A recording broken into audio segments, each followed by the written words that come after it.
Welcome back to the Batty Girls Book Club podcast channel. I'm Stephanie. And I'm Danielle. And we are two chatty baddies who love to talk about books and provide digestible plot overviews of our and hopefully your favorite books.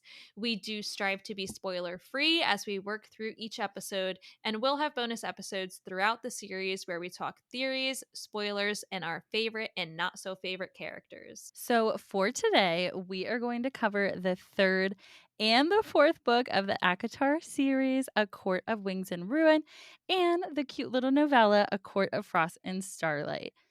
To get us started, let's recap where book 2 left off. Farah went to the spring court with Tamlin because of the broken bond with Hybern. When Hybern said, "I'm breaking your bond between you and Rhys, you're no longer going to be mates." And then Farah played that whole, "Tamlin, oh my goodness, they had me under this glamour and were messing with my mind this whole time." And she played it off well, honestly. I was like, whoa, you go, girl. Things well on her feet. We know that. Elaine and Nessa became immortal, and Farah and Rhys, we find out, actually went to the priestess the night before going to Hybern, and she is now the High Lady of the Night Court. Lots has happened. We now also know that Lucian and Elaine are mates, whether Elaine wants to own up to that or not. Lucian knows it. Elaine, maybe not so much. And we're left with the hint that he knows that Farah is lying to Tamlin. He is suspicious. He's like, there is no way this girl has been tricked this whole time, and all of a sudden she wants to come back to the spring court and live happily ever after with Tamlin. But Farah has some power over Lucian because she knows that Lucian wants to see his mate Elaine, and basically Farah has the power to help him with that as her sister or to keep him away from her. So Farah is basically a spy in the spring court, and that's where ACOTAR is going to kick off. Okay, so in the prologue, we get a little glimpse from Rhys's perspective before the wall was built. This is the wall that separates the mortal lands and the fairy lands. So at this point in time, there is a war between the loyalists, which are the fairy kingdoms who fought to keep their mortal slaves, and then the fae and mortals who want there to be peace in the lands. And so Rhys is checking on the field where the corpses are to make sure that Cassian and Azriel isn't among the fallen. And we get this like feeling of just dread and sadness and sorrow and everything he's been through in this war. And imagine like having to pick through all of these corpses, that people who were killed, fae that were killed, mortals that were killed. That's sad enough, but to be hoping that you don't see a face that you recognize in that, like, I just really felt for Rhys. So back to present day. As we said, Farah's at the spring court. She's painting once again. Whether she's good or not at it, we're still not sure, but she loves it and we love it for her. She tells us that all she sees with the people she's around, Tamlin, Lucian, all she sees is her sister Elaine and her sister Nessa being forced into the cauldron, forced to be fae, and these are the people who are responsible for that. They sold her out. They sold her sisters out. Ianthe sold them all out. Ianthe is the worst offender of them all. We know that. We don't like her.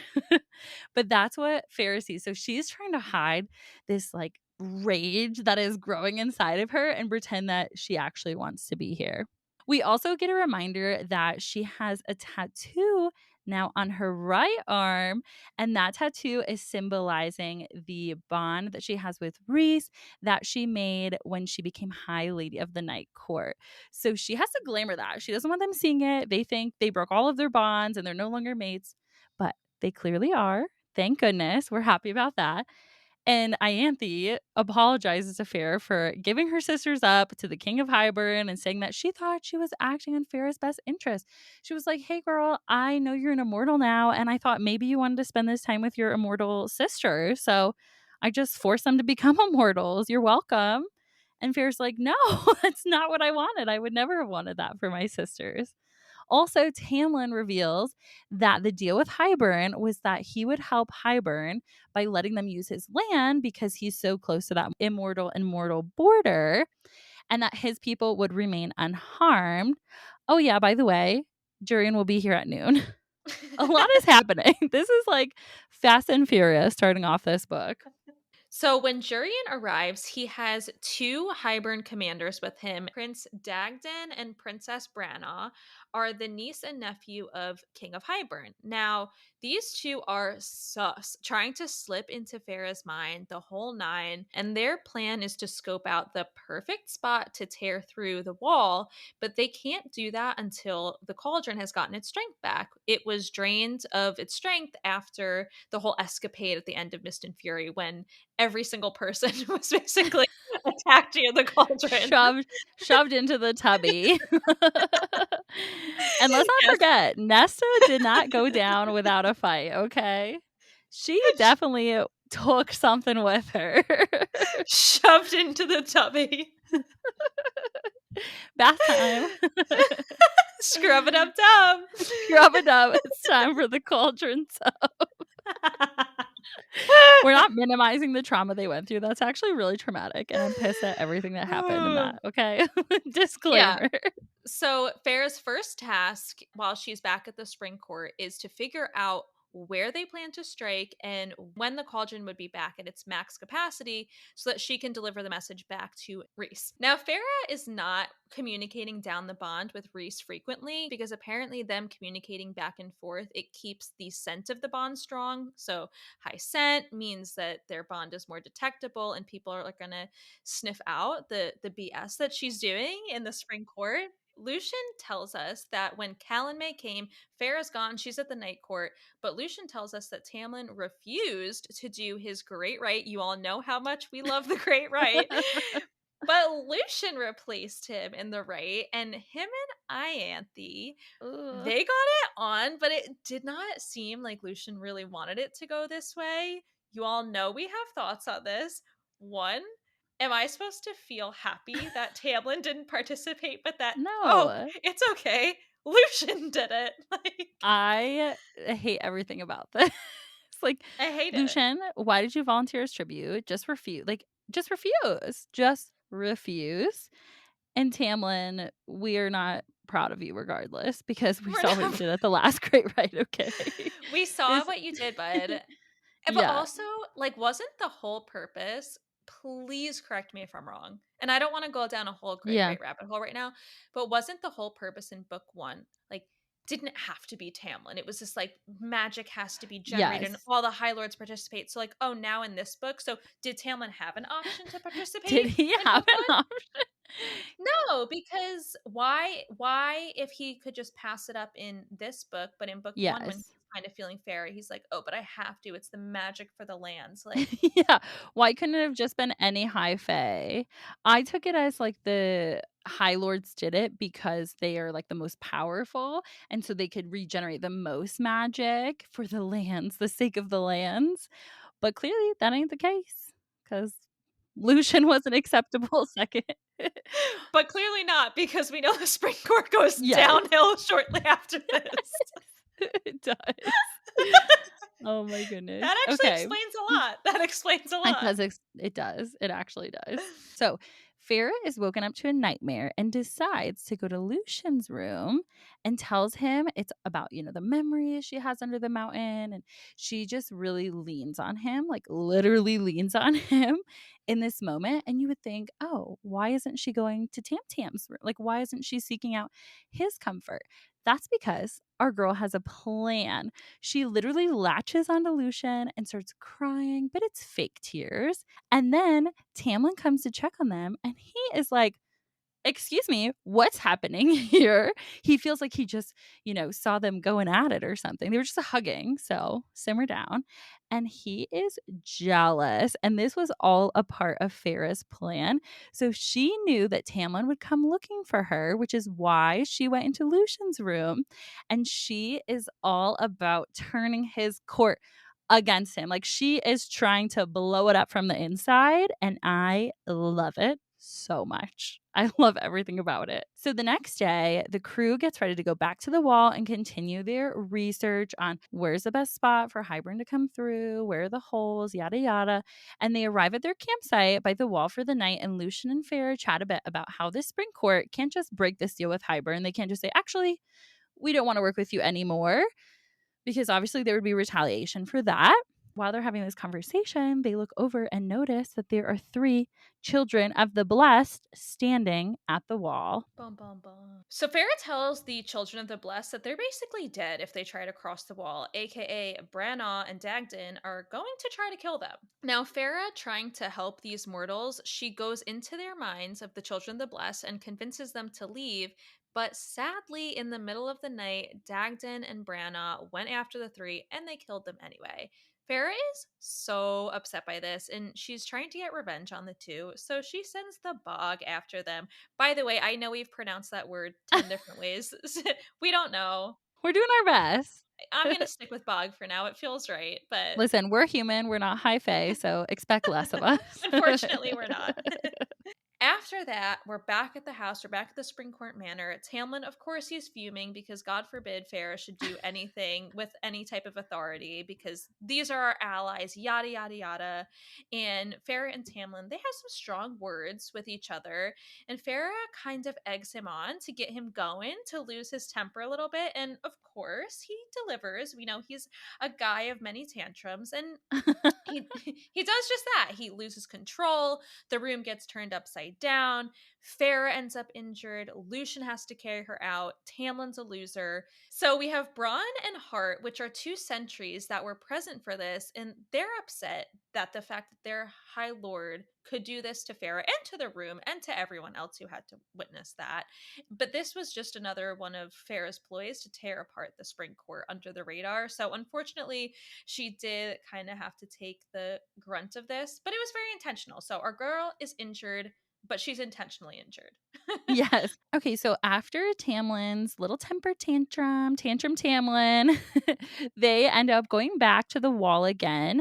This time Tamlin goes with them because Ianthe, she plants a little seed in his head like, "Oh, you sure you want Lucian and Fair to spend the night together out in the woods?" And after everything that happened in Lucian's bedroom where Tamlin like walked in and saw them embracing, Tamlin said, "You know what? I'm going to go with you." So this part's a little redundant. It's like, "Okay, back to the wall we go, setting up camp, yada, yada."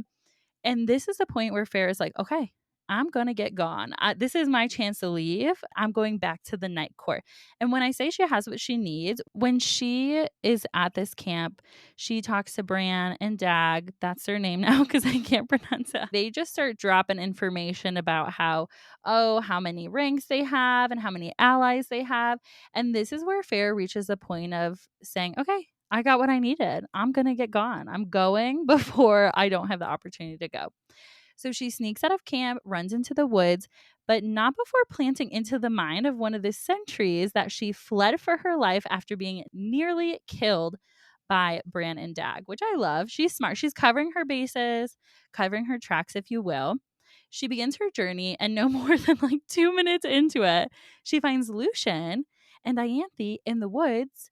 Except this isn't like a good encounter. Ianthe has him bound and powerless to a tree. Ew, ew, ew, ew. We Disgusting. if we if we did not hate Ianthe before, we surely hate her now because we love Lucian. And how dare you do this to him? Especially after everything about the Great Right. We know they were together. Yeah, we just hate this. Farah uses her powers to get into Ianthe's mind, and she forces her to let go of Lucian, unshackle him. And then one of my like favorite, but kind of, you know, grotesque, I guess, parts of the book, but I actually really loved it. She makes Ianthe smash her own hand with a rock to remind her that every time she looks down that she will not touch anyone ever again without their consent. I I freaking love this part so much. It was like the visual was a little hard to think about, but yep, she deserved it and I love that. So of course it's not as easy as just that and getting away because now Bran and Dag show up. They know Farah was planning this whole time. They're smarter than that. They are from Highburn. They've probably lived a lot longer than Farah's ever lived. So they were onto her. They even snuck Fabane into an apple she was eating to mute her powers more. So this is the point in time where she realizes, uh-oh, my powers are draining. Bran and Dag realize I'm here and I'm trying to get away. Like she's got basically her backpack on. She's trying to get out of here. There's no way of hiding like what she's doing. She's caught. She's been got and they're ready to fight. So Farrah's like, okay, it's time to fight. So Lucian tells her to go, not to worry about him, but Farrah doesn't. Has Farrah ever left somebody in need? No. So I don't know why Lucian thought now is going to be the time. But she still has some power left. So she starts winnowing and striking Dag left and right. Everywhere he is, she's in front of him. Love that part. Pow, pow. Farrah wins. Lucian beheads Bran, which we love. Thank you for the help. And then that's when the apple and the Fabane really start kicking in and they realize, we're not going to be able to winnow out of here. And Lucian's like, hey, Farrah, are you going back to the night court? And if so, like, for the love of the cauldron, will you please bring me with you? Which surprised me. I don't know why that was like his decision, but I kind of love that he was like, get me out of here. Spring court ain't it right now. Take me with you. And Farrah's like, okay, I'll take you with me, but don't freaking make me regret this. And away they go. So, since their powers are gone from the poison, they can't just poof away. It's not as easy as that. So, they have to walk and they decide they're going to hide in a cave in the autumn court, which is not ideal because if we remember, Lucian's crazy brothers and horrible father live there. But they just need to lie low until the Fabane wears off and they can winnow again. When Farrah and Lucian wake up the next day, they start moving north despite knowing that this is Lucian's father's territory, the Autumn Court, and it probably won't end well. It doesn't. They're trekking along, everything seems good until guess who shows up? Lucian's brothers. They end up finding them. Hey, Lucian, Papa wants to see ya. And oh, yeah, can you bring Farrah with you too? So this is where we're introduced to one of Lucian's brothers, Eris, who this is the male who abandoned Moore that we learned very briefly about in Mist and Fury. Lucky for Farrah and Lucian, their powers are back, and together they use their powers to bring down the cave ceiling, not to kill the brothers, but to slow them down a bit. They're able to run out of there and just keep heading north as fast as they can, which includes crossing a frozen lake. But of course, Lucian's brothers are able to catch up to them and they start melting the ice that Farrah and Lucian are on, which Farrah tries to counter using her winter powers to solidify the ice while they're melting it. So it's kind of this back and forth. Eris is not backing down. Eris has got Farrah by the hair. He's dragging her to Oof. shore, and then boom, a shadow slams into the earth. It's a shadow. It's an Illyrian warrior. Maybe it's Maybelline. It's Cassian. And then there's another slam, and it's Azriel. And Farrah's able to free herself. Cassian and Eris are now scrapping. Lucian and Azriel and Lucian's two other brothers are duking it out. And Farrah's like, guys, you need to chill. She orders them all to stop and just like, you guys go your way, we're going our way. And Cassian's able to take them all out of the situation, get them all home. So that was a battle scene. Tell me how you felt when you realized the first time reading this that the big slam down in the ground that she felt was Cassian. Oh, adore. It was Adore. like warm, cozy feeling of just like her brothers are here. Like that's Big how I brother. felt. I was like, her big brothers have come to save her. I love it so much. And I think I Yes. remember her like kind of basically they're realizing like we're not gonna win this fight. Eris and Lucian's brothers are like, clearly we're not gonna win, but they're still duking it out. And I think that's when Fair realized, okay, like nothing's good is going to come of killing all of Autumn Court's future potential heirs. Like that's just not nothing good's going to come of that. So she very much showing her high lady, very court-esque behavior. That's when she's Right. like, okay, let's go. Let's go home. Let's not, yeah, Enough's let's enough. remember we're trying to get allies for the upcoming war, not create Yes. enemies. Finally, we are back at the night court. I'm so happy not knowing the whole beginning of the book. Like, okay, when is she going to make it home? Is she going to make it home? I can't imagine how relieved she felt in her little world. And also, Elaine and Ness are here. Have we forgotten about them? Yes, her high fae sisters. Farrah gets up to the House of Wind. She sees Nesta first in the family library and realizes, dang, she is gorgeous. Like, her sisters have always been noted as like beautiful, pretty. Nessa has a RBF face. We know that. But she notes that Nessa is devastatingly gorgeous as High Fae. And then we are sensing some tension between Cassian and Nesta just through their little like banter bickering. And we're kind of loving this, but we also realize it might be one-sided because I think for Nessa, it's not really flirty banter. I think she's telling him to F off, and I think Cassian's like, "Oh, you like me." And so Nessa's still her snippy, seething self. She's not feeling gratitude for her life, for her being high fae, for being immortal. She's pissed. This isn't what she wanted. And I think even more so, this isn't what she wanted for Elaine because we know she's really protective of her. And we find out that like Elaine is not doing hot at all. Like she is in a deep, deep, dark place. She won't eat, she won't drink, she won't sleep. So Elaine is not doing great. And because of that, Ness is also not doing great. And we're not having a good time at the house of Wind, okay? So Farrah decides, you know what, today's probably not the day to introduce Elaine to Lucian. So, Lucian, you have to wait. Elaine hopefully will come around and want to see you at some point. But what's everybody else been up to? What's their plan for war? What's going on? What's the tea? Reese reveals to Farrah that he has actually gone to Highburn and that those people are hungry for change. I remember Farrah being mad at this, which, like, fair. She's like, "You went to Highburn by yourself." But we know Reese, he, as well as Farrah, is very much a self sacrificer if it means nobody else potentially gets hurt that he loves. So, yeah, Reese went to Highburn. He came back. Everything's fine for now. Our pals in the Night Court have been working to plant information in other territories, playing them against each other. They're doing similar things to kind of how Farrah was doing in the Spring Court, but they're really trying to get allies here who really want to fight against Highburn with them. We also learn from Moore that something might be wrong with the cauldron if they need to use these existing holes in the wall that they were going to explore when they were in the spring court. She's like, okay, if the cauldron is so powerful, like, why do we need to find these holes in the wall? And she realizes that Farah might be the one to repair it because she's made. She's also has the powers of all seven high lords. And also, her sisters could be a potential solution for this too.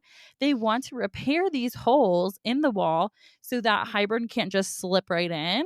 And Farrah's like, absolutely not. My sisters will not be a part of this. I'm shutting it down. So the crew heads over to the Court of Nightmares to ask for help because they have a big army, and quite frankly, the Night Court needs as many allies as possible. Nesta surprisingly does agree to go with them. So, to find out more about how to close the wall, Reese brings Farah to the library, and this is where we meet the priestess Clotho, and the two go with her to find some good tea on the wall. We actually learn that Clotho can't speak because she was brutally attacked by males before being brought to Valeris, and this library, it's a safe haven for her as well as others who've survived similar traumas. Farah and Reese talk about the options that are in front of them to win the war, and Farah suggests, hey, let's recruit the Bone Carver as a weapon because the Bone Carver is able to kill hundreds of soldiers with one breath. And before we can even blink, Cassian, Farah, and Reese winnow to the prison. Now, the Bone Carver, as per usual, is a joy to chat with. And in their conversations, the Bone Carver says that Nesta took something when she was in the cauldron. When they return, Farah tells her court that she thinks that Nesta has the power of death, and that's why the Carver knew about her. Kind of like this surreal, just dropping tea left and right. The Bone Carver decides that it will help them if they bring the Ouroboros mirror, also known as the Mirror of Beginnings and Endings, back to the Bone Carver. This mirror shows the looker what they truly are when they see their reflection in the mirror. Apparently, the person who possesses this mirror is Kier, our guy in the Court of Nightmares. Of course, he has this. Of course. Okay, so it's finally time for the group to travel to the Hewn City. And Reese, once they get there, invites Ferret to sit on the throne while Reese sits on the arm of it. Everyone around them is shocked. The Court of Nightmares is like, "What? What?" This man who comes in, this high lord who's always like so aggressive and just very self-assured, he's going to sit on the arm of the throne while a lady sits on the actual throne itself. They're completely shocked, and he makes everyone bow for her. I'm pretty sure this is where he tells everybody, like, "You'll bow to your high lady." And they're like, High lady. They're as shocked as Tamlin would be to know that a high lady could exist. So they all decide, okay, let's talk war. We have to, go chat. So they all go to a room with Kier to talk about the war, their plans. And Kier's like, you know what? I'm a little sympathetic to Highburn, TBH. Of course you are, Kier. Like, read the room. We're not. So get on board. Reese and Kier have a few choice words about this and each other, and Reese instructs them to bring him in. So somebody is coming into the room. We don't know who until Eris walks in. This was a big deal because Moore is with them, and Moore had no idea that Eris was going to be a part of this meeting. Now, let's not forget that this is the person who abandoned Moore, the person Moore was betrothed to, despite the fact that we hate her family for what they did to her, like dumping her on Eris's land. We hate Eris as well for how he left her to basically die. So this we're not having a good time. Moore's not happy about this. Reese offers Kier an alliance with the Autumn Court, hence why Eris is there, in exchange for services in the war. Kier says, no, I don't really want that. I don't care about Eris or the Autumn Court. He wants freedom. He wants his people to be able to go to Valeris, and he wants his people to get the heck out from under the mountain. They basically have been living in a mountain in the dark for how many years? Reese agrees, but sets some limitations. Like, we get to decide when, who, what, where, when. And I just remember reading this and my heart breaking for Moore. I could completely understand why she would be so upset by this. She feels absolutely betrayed. And her dad knows this, Kier, and that's why he wants it. Farah asks for the Ouroboros mirror. And Kier's like, sure, if you can claim it, it's yours, but good luck because literally everybody else who has tried has gone mad. And then he leaves the room. Okay, Eris, it's your turn. What's Eris's price? Oh, he wants us to support his bid for the throne. He's talking about now. Like, he's trying to take over. That was a meeting that was very unexpected. Tensions are high. Moore is pissed. Azriel's pissed. Like, everybody is PO'd at each other. Everyone's mad at Reese. Rightfully so in this case. Although we still love you, Reese. Don't worry. And now they head back to the townhome in Valeris. Amber discovers that Cassian and Farah went to the prison to talk to the bone carver, and Reese asks Amron for help with getting the bone carver to be able to escape the prison. He asks her this because we know that Amron used to be in the prison, and she's like the only person we know of who's been able to get out, but she's not happy. She doesn't want to talk about the prison or the people in it or how she got out of it. She's not down for this plan right now, and she's not happy that they didn't tell her about it as well. But she does say that to get the bone carver to escape, you will have to bind it to a body and make it fey, which sounds confusing because you're like, what do you mean? Like, it's already immortal.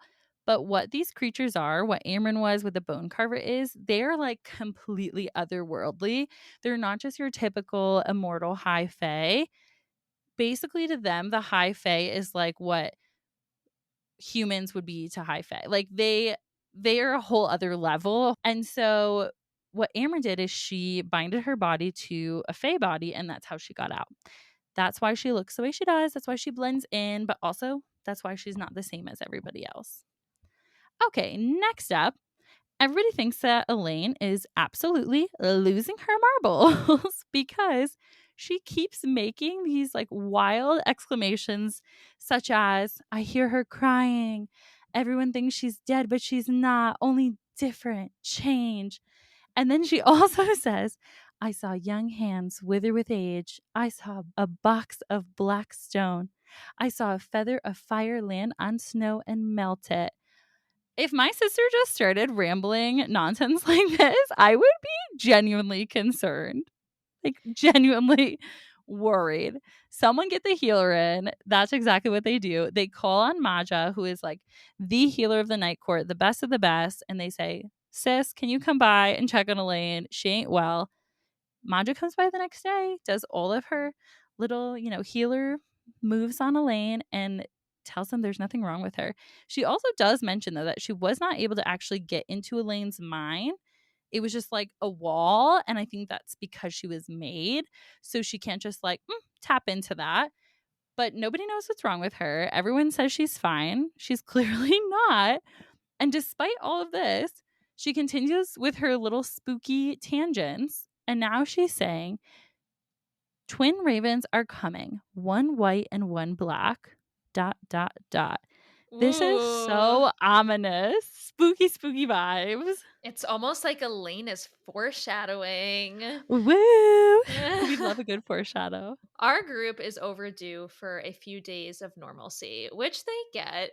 I don't know if Elaine just maybe she went into a deep slumber, but she gives them a couple days of some good peace and quiet.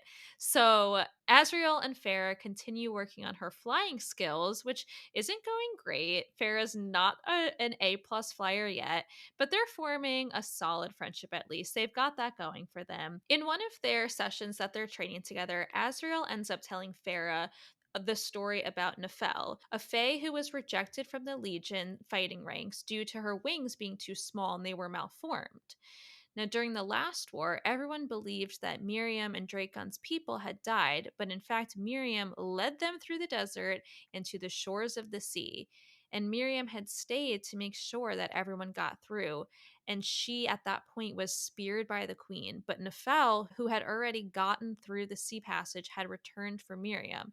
Miriam told Nefel to save herself, but Nefel chose to save Miriam, and her small wings ended up serving her as an advantage, making her able to pass through these really narrow passageways, basically defying the odds and teaching us that our greatest weakness can be our greatest strength.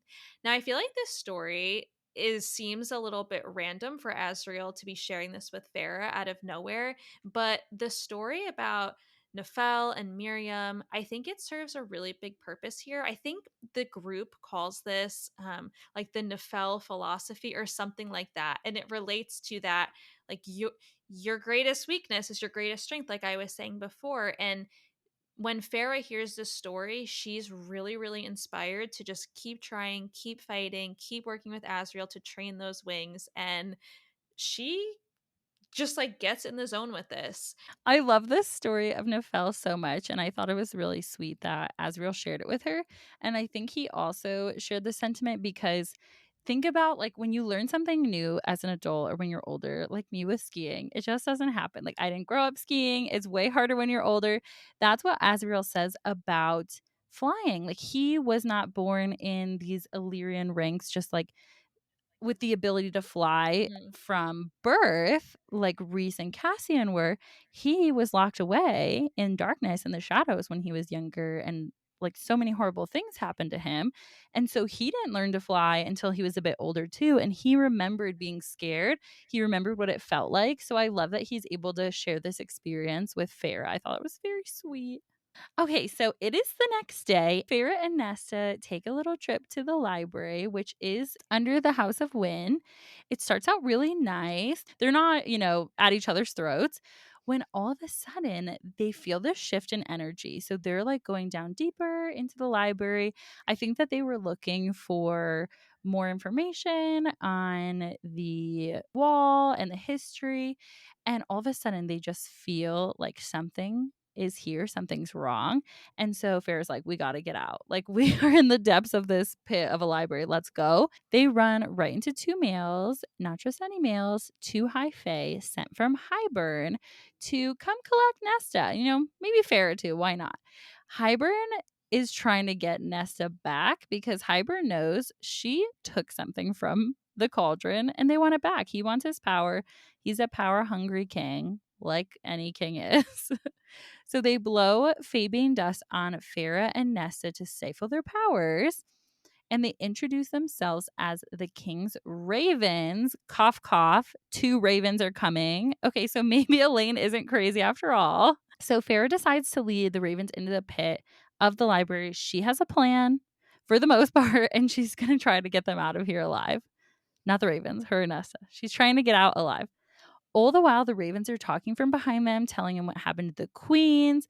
They found out that after Nesta and Elaine went into the cauldron, specifically Nesta, when the mortal queens went in, the first one that went in came out looking like a crone. So she was the youngest one, goes in, comes out looking old. And this was the one who like wanted to be beautiful and young and immortal forever. Let's also remember that Elaine said something about a young person going in and a withered person coming out. So Elaine's onto something here. So Farah sends Nessa to run. She says, "Go, get out of here, save yourself. I got this." Nessa does, and Fair keeps going, and she gets deeper into the dark pit of the library where she knows that monster lives thanks to Risa's story about Cassian flying down there and being so scared that he never wanted to go back. So Farah gets down deep into the pit. She senses this monster and she starts talking to it. She's like, "Hey, you want to make a bargain? I got some people here for you. I would love for you to kill them. And what do you need from me?" And the monster says, "I just want some company," which is kind of sad. You get a feel for it. And so she's like, "Okay, sure, I'll bring you company." She doesn't say who, she just says company.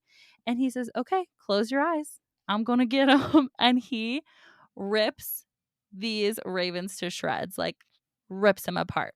So Cassie and Reese end up at the library realizing something was wrong. They are a little bit late. Fair already solved the problem, but I know Reese goes and, finishes off the ravens. He has to assert his High Lord power. He's PO'd. His mate, his High Lady, was about to get got by these two ravens. So he finishes them off and they all winnow out of the library.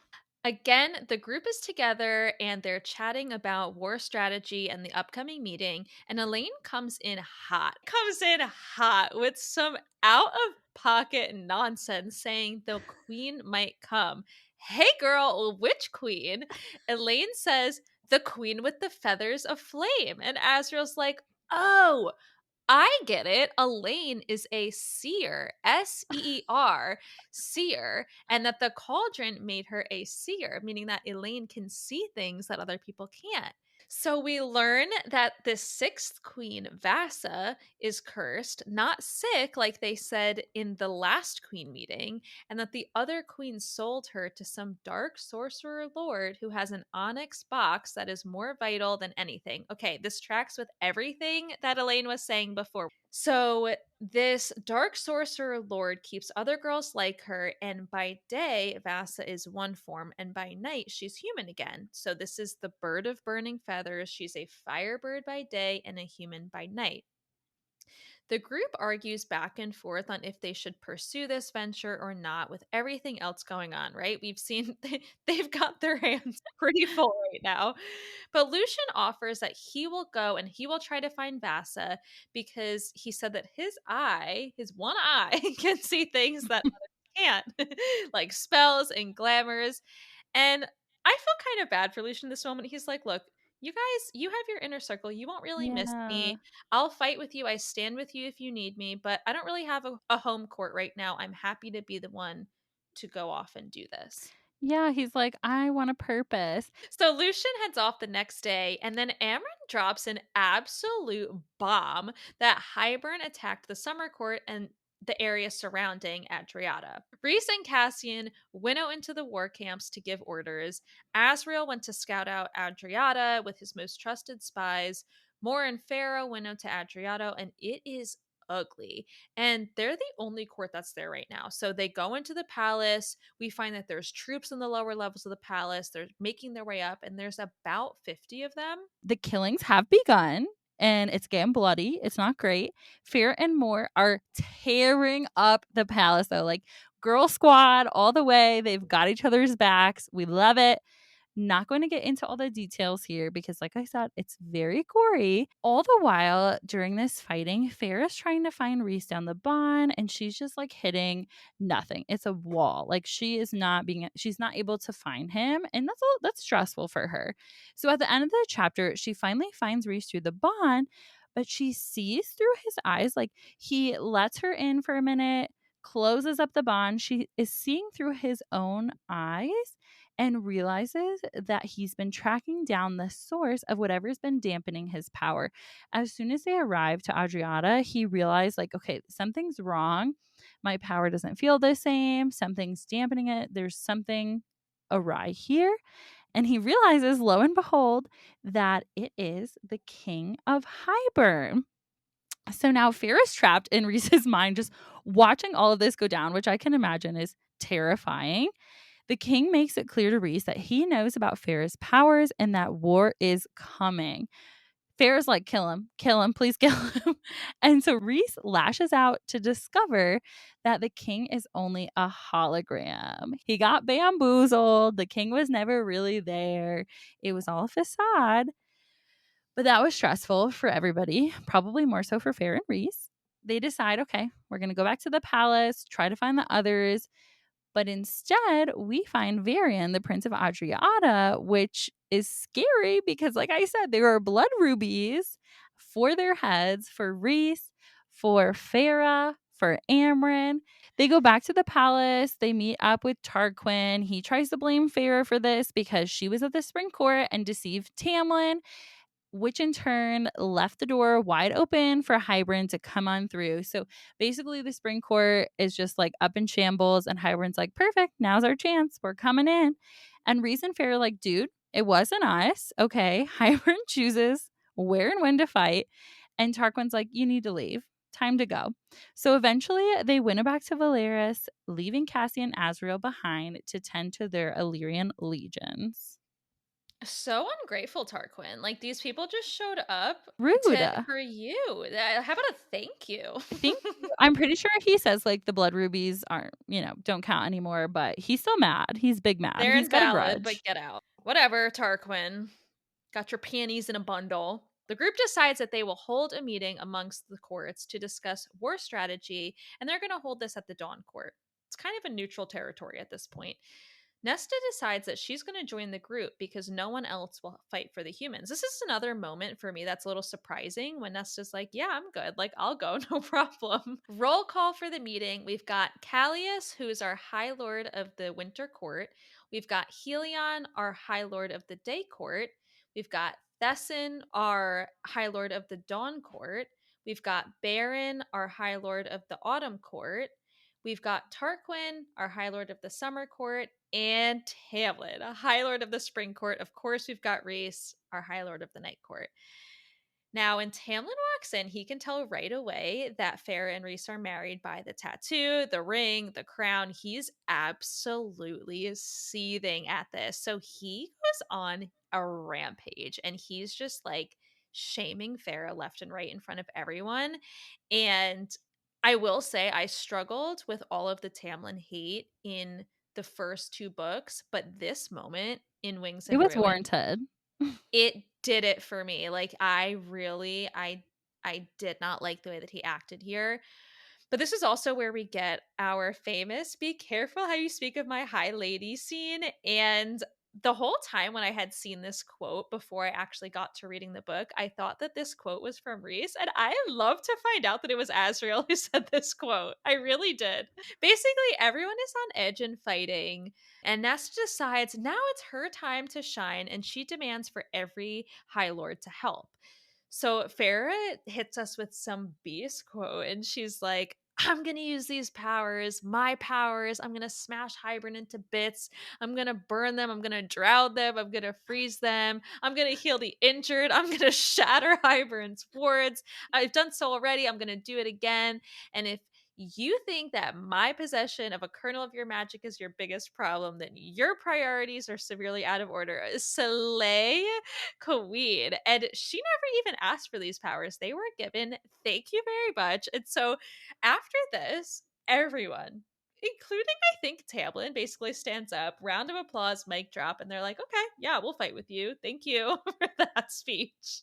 So all of the High Lords except Baron agree to stay overnight and to continue these discussions. Helion tells a story about Lucian's mother, and at one point, Farah looks over to Reese and he's like, whatever you just figured out, keep it to yourself. Farah notices that Lucian and Helion look a lot alike. So something's up here. We're not sure what yet. Farah, ever the observant lady, is suspicious. All of a sudden, they're chit chatting, and Nesta, just like all of Farrah's sisters apparently just like to blurt things out. Nessa comes in out of nowhere and yells, "We need to leave now." And Farrah's like, "Why? What's wrong? Like, why is no one else picking up on this?" Farrah's like, "Don't worry. Like, Reese and Cassian would sense it." And Cassian, like, bursts in, realizes something's up, like, Nessa's not okay. And he believes her. So he goes out and he tries to see, like, what's going on. And he comes back and he's like, "Everything's fine. Everything is fine." But the next day, they have another meeting because these people love their meetings during war times. This book is basically the book of meetings. So they love their meetings. And out of nowhere, Nesta flies out of her chair. She starts like vomiting, I want to say. Like something is happening to her physically. And everyone is like, "What is wrong?" Like she's sweating. And all she can get out is something before she turns to vomit on the floor. She turns some more and says, "Something is wrong. Not with me, but the cauldron." The whole room suddenly feels it. The earth shudders, and Reese says, in like the most ominous way, "The king of Hybern just used the cauldron to attack the wall. The wall is gone, shattered across Prithian and the continent." This is a big deal, like a literal earth shattering moment for Prithian and the Mortal Lands. So Reese tells Nesta that they can go to her estate tonight. They can evacuate her household and bring them all back to Prithian. So Elaine suggests moving them to Grayson's estate, her fiance, and she suggests to Reese that they can glamour Elaine so that she looks like a human, and hopefully this will get Grayson to open his gates to those seeking sanctuary and maybe even set wards around the estate, which works for the most part. When they arrive to Grayson's estate and they finally get past the guards, they not only find Grayson and his father, but Jurian is back. And apparently, he has been pretending to be working with Hybern. Silly, silly boy, Jurian. Jurian reveals that Tamlin ran back to Hybern after their meeting, told them everything. This is so gross and such new boy Tamlin behavior. I have a new nickname for him, Tattletale Okay. Tamlin. Tattletale Tamlin. No one likes a tattletale. And I feel like he does a lot of that in this book. And it's not a good look. Well, Grayson tells Elaine that he doesn't want her anymore because she's now bound to some mate, aka Lucian. And Elaine's like, "I don't even want Lucian, but okay, Yeah. thanks." And Jurian basically says to Grayson, "If you don't offer humans safety here at your estate, I'll tell Hybern to come here first, baby." So this I works. love that. Grayson's like, "Okay, thanks. Not many options here. Sounds good." So back in Valeris, Amryn and Farah go to the pit of the library to see what wards are holding that monster in. We also learn the monster's name is Briaxis, and they want to see, is there a way we can get it out if we need to use it for the war? They're really like pulling all the stops. Bone Carver, Briaxis, like they'll take anyone who wants to fight for them. Farah asks if Briaxis will fight for her and her high lord if she frees him. Briaxis is like, "No, I don't want you to free me. I just want a window high above so I can see the sky." Again, like my heart goes out to you, Briaxis. Briaxis also asks if he can hunt without restraint on the battlefield. And Fair's like, "Yes, but please only kill Hybrid soldiers. Thank you so much." And then Amryn agrees that if the time comes, she will disable these wards when we need the Briaxis. And Briaxis is like, "Perfect. It's a deal, babes. I'll be there. Give me that window and I'll do whatever you want." 1, 2, 3, 4. This is how you start a war. The crew gets Hey. ready for action and is now at the Illyrian war camp. Hybern's forces are right where Jurian says they would be, but don't worry, the Illyrian lines are kicking butt. Everyone is brawling out. Hybern tries to flee, but on one side they have the Illyrian army and Kyr's Darkbringers, and on the other side they have Tarquin's army, or what's left of it after the summer court fight. Azrael comes to let us know that Hybern sent a force up through autumn and summer court to head for the winter court border. What is going on? So it sounds like Hybern's up to something besides the battlefield right now. Like there's something else going on that we're not sure about. Being too far away, Azrael sent warning to Callius. They couldn't afford to split the troops and be in two places at once. Varian says that basically they can do both. They can head north, but also stay. They can spin a glamour so that anyone who walks by here will see, hear, and smell an army. But actually, they're going to march north under a sight shield. This is tricky. I love this. That's exactly what they do. And then they find the Highburn army along the Summer Court's eastern border. Battle number 2. Once again, they are fighting. They're doing their best out there, but Hybern's army has them outnumbered. Everyone is dying, and Farah is like, okay, I know what I need to do. I need to go get intel on the location of Hybern's full force. Clearly, this isn't all of it. We're missing something. We need some answers. Where you at, Surya? We're coming for you. Yay! So, in order for Farah to be able to sneak away, she has to do more a little dirty here. So, she tells Moore, go ahead, go join everyone on the front lines. And Moore's a little reluctant to leave, but Farah is kind of consoling her. It's fine. I'll be here. I'll be safe. But we know she's really just going to catch the Suriel. But she needs her seer sister Elaine to help her to find the Suriel. So Elaine tells us that the Suriel is headed to a forest in the middle, a few miles from the Weaver. Missed you, Weaver. All of our favorite people are coming back here Coming for back, coming battle. in hot. So Farah is able to winnow there, and she's in the woods when the Suriel finds Farah, but the Suriel can't see where Hybern is hiding his army because Hybern is using his magic to cloak it, aka the cauldron. Now, the Suriel tells Farah she couldn't stop the cauldron, but that Nesta is able to track the cauldron because, like calls to like. We've heard this many times throughout the book. And Farah tells the Suriel that the Ouroboros that she got from Kier, and the Suriel gasps. Ferris wants to know if the mirror is going to break her, and the Suriel replies, Farah, only you determine that. So the Suriel says to tell Amryn that the answer lies on the second and next to last pages of the Book of Breathings, and together they hold the key to stopping Hybern.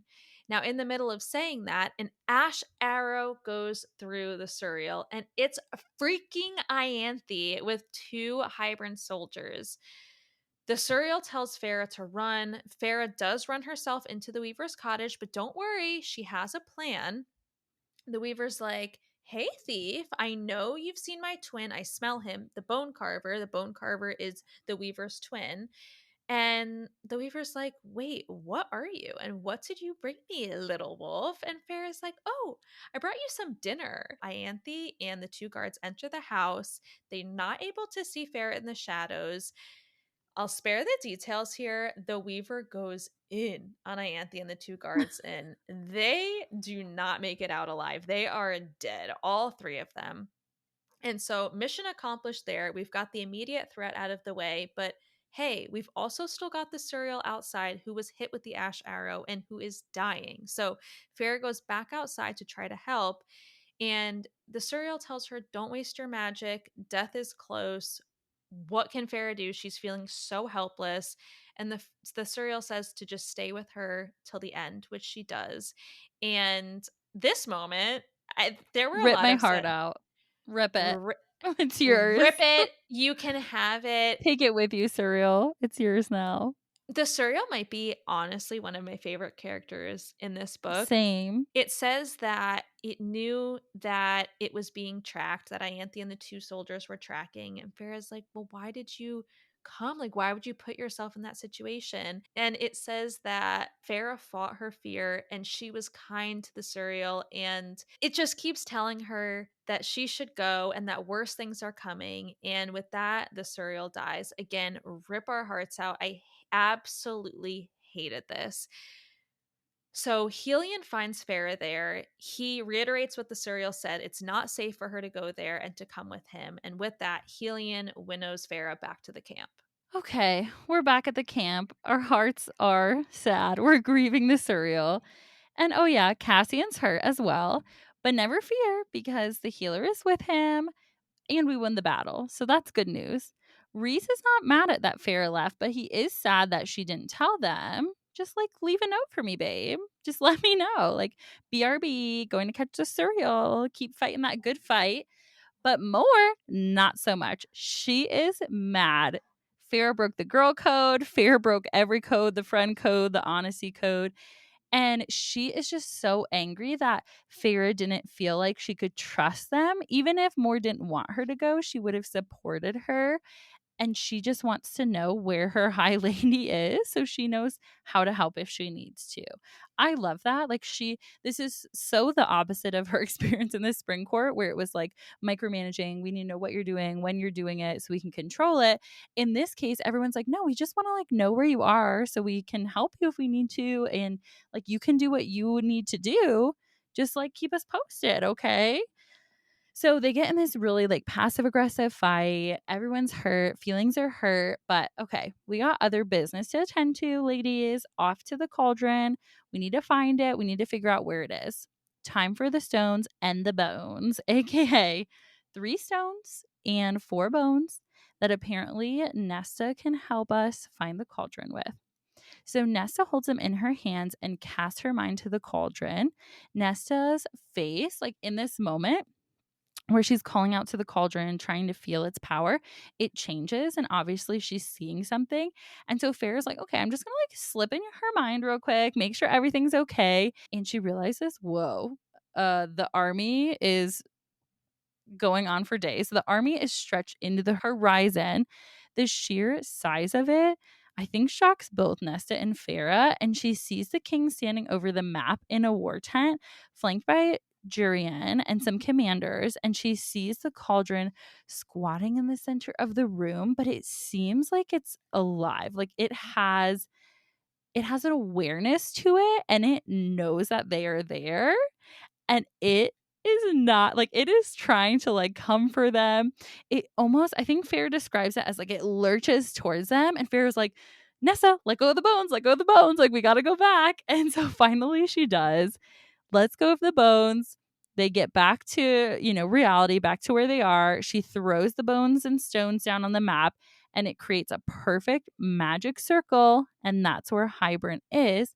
But this is also really revealing because they quickly realize that while Hybern has been driving them northward, the king has amassed this host of his army along the western edge of the human territory right near the Archeron estate.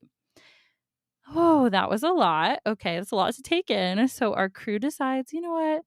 Let's get some rest. It's been a long day. We were just battling it out. Let's figure out a plan tomorrow. Well, to be clear here, some are resting, most are resting, but Farah is not. She keeps having nightmares. As she does, she feels the cauldron trying to reach out an arm towards her, and it feels real to her. So she jolts Reese awake, and she's like, something is wrong. She tells him about the nightmare, and she thinks that they might have opened a door to the cauldron. So Farah goes to find Nesta, who apparently hears it too, and so does Amryn, and they wonder if Elaine is able to hear it too. So they're kind of sitting there having this conversation. They're like, oh my gosh, holy smokes, we completely forgot about Elaine. They go to check her tent, and her tent is empty, so that's not good. They're looking for her, and they end up finding her cloak at the edge of the forest. So with this, Farah decides to shapeshift as Ianthe, and she's off with Azriel to try and find Elaine at Hybern's camp. Jurian finds Ianthe, aka Farah, and he says that the king has been looking for her. However, Jurian quickly realizes that this is Farah in disguise, and so Jurian instructs her to just say that she wants to pray at the cauldron before bed. He tells her she has 5 minutes to get Elaine out. So Jurian's kind of playing good guy here. Now, their plan is working. Azriel begins untying Elaine while Ianthe, aka Farah, is saying her little prayer. They are able to get Elaine, and they start making a run for it. And Azriel is able to make them invisible in the shadows. So Farah orders Azriel to just get Elaine out. But then Farah's hit in the shoulder with an ash arrow. Okay, and now hounds are chasing her, and one of them is Tamlin, but he tells her to run. It seems like Tamlin's trying to keep Farah alive. He's not out to get her. So Azriel tells Farah that she needs to try and fly, and poor Farah, she can barely do it, but of course she successfully is able to. She makes it outside Hybern's camp and they're able to winnow back. They're hurt, but they are going to survive. And thank goodness they have Elaine. So they make it back to their camp, and Moore and Farah apologize for the hurtful comments that they said. Now, Farah is ready to call in Bryaxis, but now Hybern's camp has moved, which has intentionally tired all of them out. So, a little bit of a strategic play by Hybern. They realize that he is going to march on the human lands to kill them in spite of the Archerons, because Farah killed his priestess and his niece and nephew. Nesta took from his cauldron, and stealing Elaine back was kind of like the last straw, the final insult. So they have got to make some serious plans on how to defend the humans before Hybern gets there. So Amron's like, hope y'all are good with battling Hybern solo, because that's going to be our distraction. Amron, Farah, Elaine, and Nesta need to get to the cauldron so that they can stop his entire army. Basically, instead of nullifying the cauldron, they're nullifying the person controlling it and his entire host. That's going to be their tactic. So they give in to Hybern's trap intentionally. They take up these disadvantageous positions. They arrive exhausted, so on and so forth. But hold on. Farah's just got to take a quick pit stop to check out the Ouroboros. When Farah gets to the mirror, she feels she's in this enclosed room of sorts, and she feels like she's not alone, that there is a creature there that's guarding the mirror. But when Farah goes to attack it, it's gone. Now the creature is in the mirror, and oh wait, it's actually Farah's reflection. So it's this creepy, scary looking beast form of Farah, and she's able to survive getting the mirror by looking at all the worst parts of herself and accepting them. So this creature, this reflection in the mirror, is supposed to symbolize the worst parts of herself. We assume Farah's fine because now she's back, she's visiting the bone carver, she's got the mirror, and the bone carver's like, thanks for bringing me this, but I actually don't even need it. I'll gladly help you. I just wanted to see if you were worth my while, because not many people can look at who they truly are and not run from it. Just another trial for our gal that she passed. So back to the battle, Hybern has damaged most of Springcourt down to the mortal lands. There's not much left but smoke and stone, and then boom, down comes Hybern's shield, revealing the glamour that Farah had been hiding for hours. So out comes the Bone Carver, Bryaxis, and the Weaver. Yay! Now, the war is warring at this point. We have the Autumn Court, Spring Court show up, and surprisingly, Grayson's here. I was not expecting this. Leading the human army is Jurian, and they think that they're winning, but now another armada is coming in of Hybern soldiers on the other side of them, and now they realize they are trapped on both sides. But in comes Draken's Legion, who's going to fight with them. Okay, hold on. How is Draken here? So, long story short, they had a glamour to keep their island shielded, which worked so well that it actually looked like ruin when Rhys's court tried to find them. But that's where they were. They were there. It just looked like this abandoned island. So they're like, hold on, how did you get here? Like, what's the deal? And then in this moment, here comes Vasa, Lucian arrive. Now we have our band of exiles all here. Who else? Papa Archeron shows up. We have the Prince of Merchants. He told Draken that he had 3 daughters who he failed for many, many years, and that he would not fail them this time.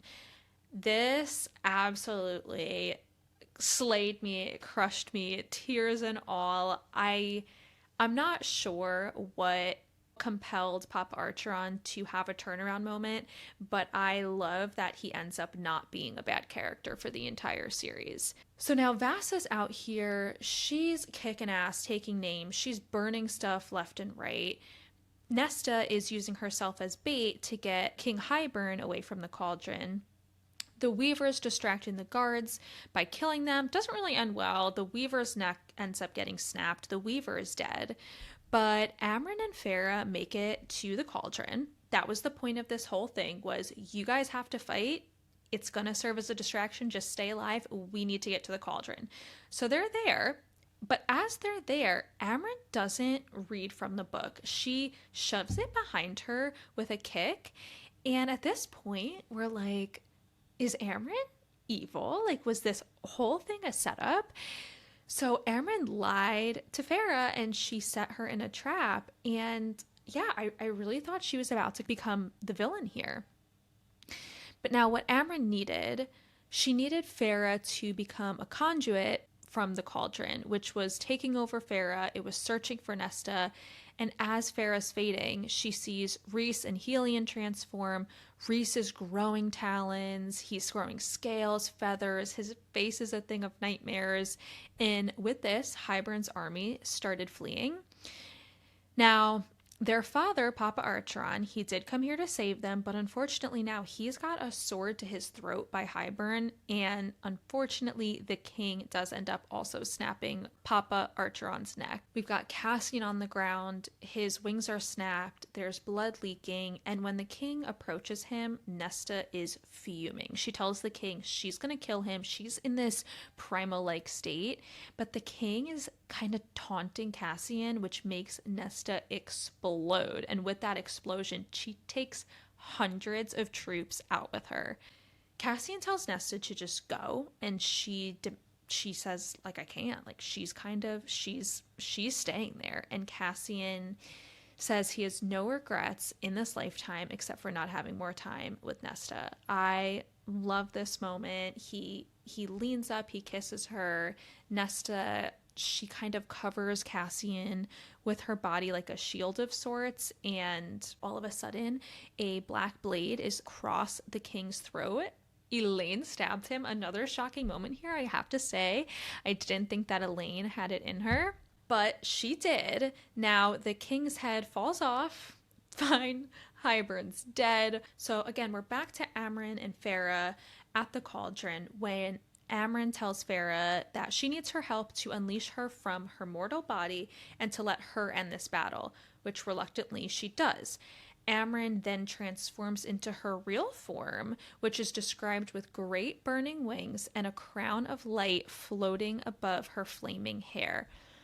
Amryn wipes out all of Hybern's forces and her power is spent. She withers away. Now, Cauldron's trying to break apart, which is not good, being that this whole realm, this whole earth that they're living on is made from it, and in turn, they would probably disappear without it.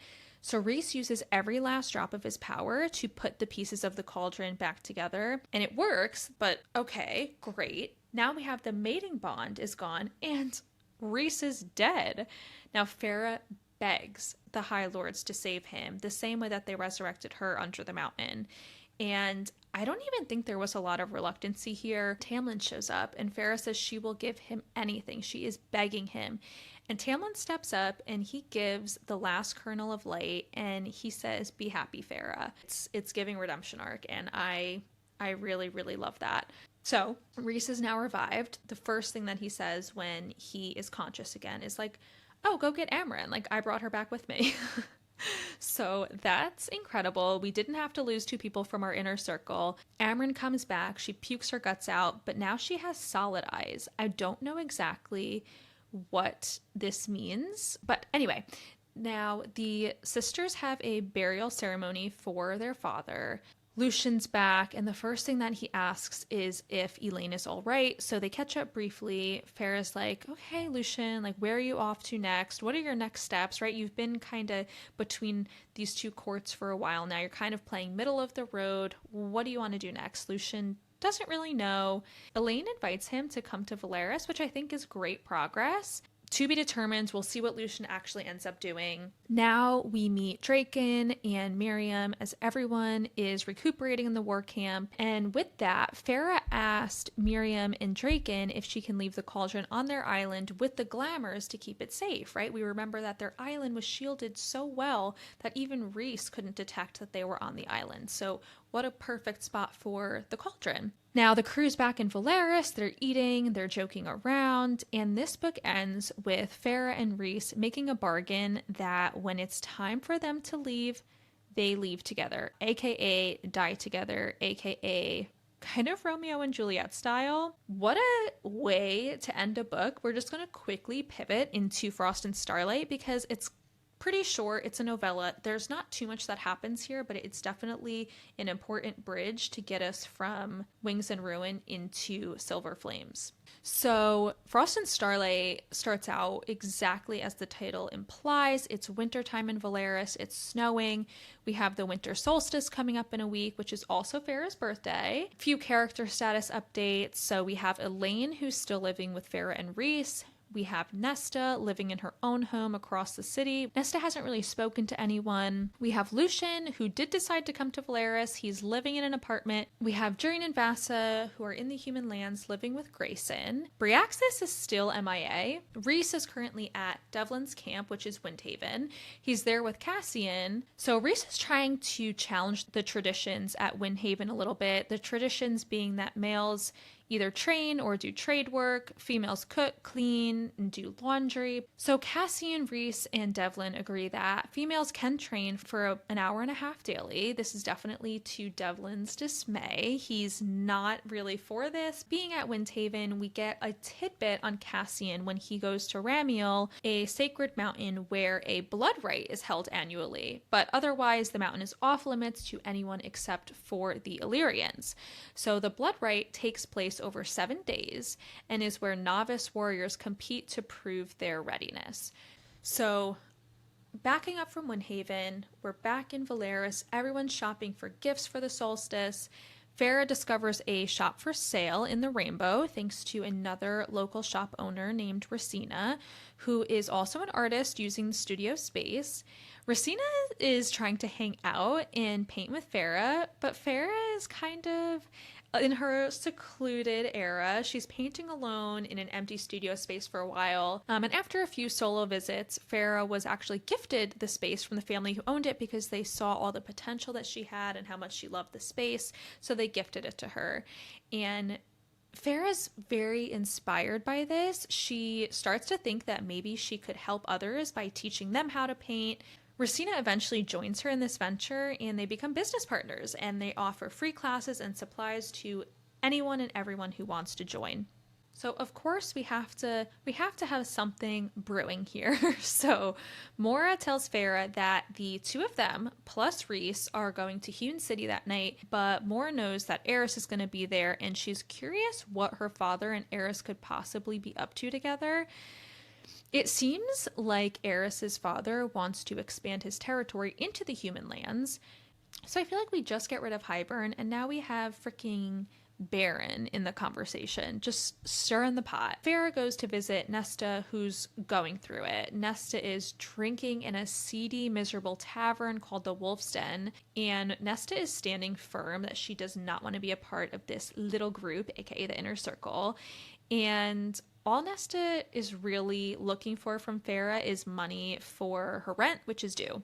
So Farrah's like, okay, you can come to Solstice, and if you come, I'll give you the money for your rent. So on that day, which is also Farrah's birthday, Rhys and Farrah exchange their gifts, and then Rhys, Cassian, and Asriel leave for the cabin in their leathers for their annual snowball fight. Literally, I still love this tradition. Lucian arrives in Valeris because, again, he's been between Valeris, the Spring Court, and staying with Jurian and Vassa. And they're all opening gifts when, bum bum bum, Nesta does end up arriving.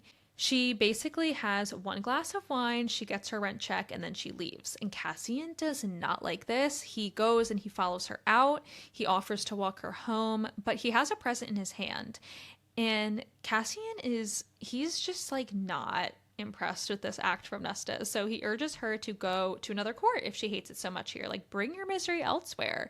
And Nesta's kind of like, okay, maybe I will, yada yada. Like, obviously she has nowhere to go. So Nesta ends up walking away. She wants nothing to do with Cassian, but Cassian lets her and he dumps the gift that he got her into the Sidra. Now, let's just remember they had a very intense moment at the end of ACOTAR. So to go from that really intense moment to this is very surprising. But Back at the cabin, Reese and Farah decide that they want to try to get pregnant, and Reese gifts Farah with an estate that she can build however she wants to. So that's how Frost and Starlight ends off. It leaves us with a great tee up for Silver Flames. We are going to cover A Court of Silver Flames next. For those of you who took the time out of your days to listen to us, we love you. We are so thankful and happy that you're here. If you like what we have to say and want to hear more, please leave us a review, hit the follow button on Apple Podcasts, Spotify, and subscribe to our YouTube channel at Batty Girls Book Club so that you never miss an episode. And with that, stay batty.